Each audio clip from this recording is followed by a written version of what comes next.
Panginoon, wag mo po akong kakalimutan kung ano man yung pangangailangan ko.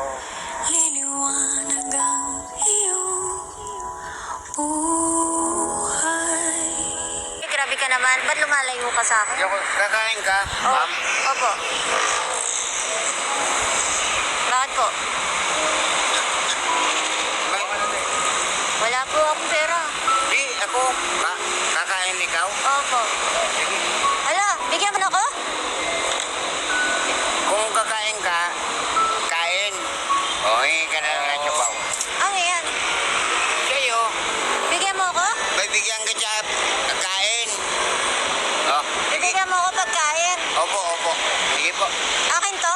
Opo. Yan. Sige, kain ka na.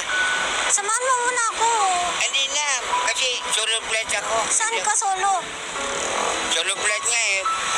Wala, hindi ako pwedeng may kasama. Bakit? Kaibigan lang eh. Hindi na, kumain ka na lang. Ano na ako? Tropa-tropa. Ay, Dami to. Kain. Huwag mo ipapamigay ha. Sa'yo po ito ya ha. ay wow, salamat po. Yo! Kaibigan tayo ha. Yung kaibigan ko, binigyan mo ng pera. Bakit? Siyempre, naawa rin ako. Hanap tayo ng makakasama mo. Titirahan? Kuya, kapunta. Bigyan ko. Bigyan. Ay, pinag-iisa pa tayo. Ay, sus!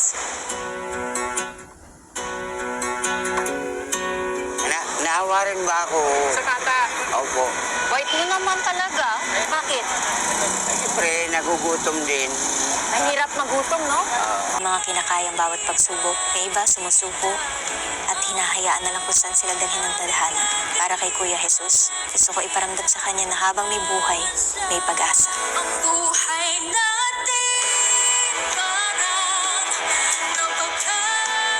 Ako po ay instrumento lamang ng Panginoon, kaya sa abot ng aking makakaya, aabutan natin si Kuya ng mga simpleng pangangailangan niya. Katulad ng request niya ng damit, pagkain, bigas, tsinelas at panimulang 2,000 muna.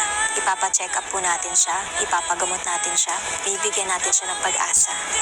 At kapag handa na siya, kapag kaya na niya, sa kanya ko ibibigay ang 100,000 pesos at tutulungan natin siyang makasimula ulit sa hamon ng buhay sa abot ng aking makakaya. May pag-asa siyang bumalik, may pag-asa siyang gumaling, may pag-asa siyang tulungan. Hindi naman niya pinili maging ganito, hindi niya pinili maligaw, masira, mawala sa sarili niya. Kaya huwag tayo basta-basta humusga. Minsan yung taong sobrang durog na, yung walang-wala na, sila pa yung magpapakita ng tunay na kabutihan. Sino mag-aakala? Walang naman siyang ipon, wala naman siyang perang hawak na malaki. Ang nakita ko nga, 5 piso na lang ang natira sa kanya. Pero masaya pa rin siya. Saan ka ba makakita ng gano'n na 15 na lang yung pera, ibibigay pa niya yung 10. 5 na lang matitira sa kanya. Kaya naniniwala ko, mabait ang puso ni Kuya Jesus. Grabe, ngayon lang ako nakakita ng ganyan tao. Ngayon lang ako naka-experience ng ganito. At sana, sa ibang mga tao, ma-inspire kayong tumulong. Kahit pa konti-konti. Yung iba, nagnanakaw ng bilyon-bilyon. Pero hindi mo makikitaan ng ganito. Samantalang itong si Kuya Jesus, wala naman siyang bilyon, wala siyang milyon, pero tumutulong pa rin siya. Ganyan ang Pinoy.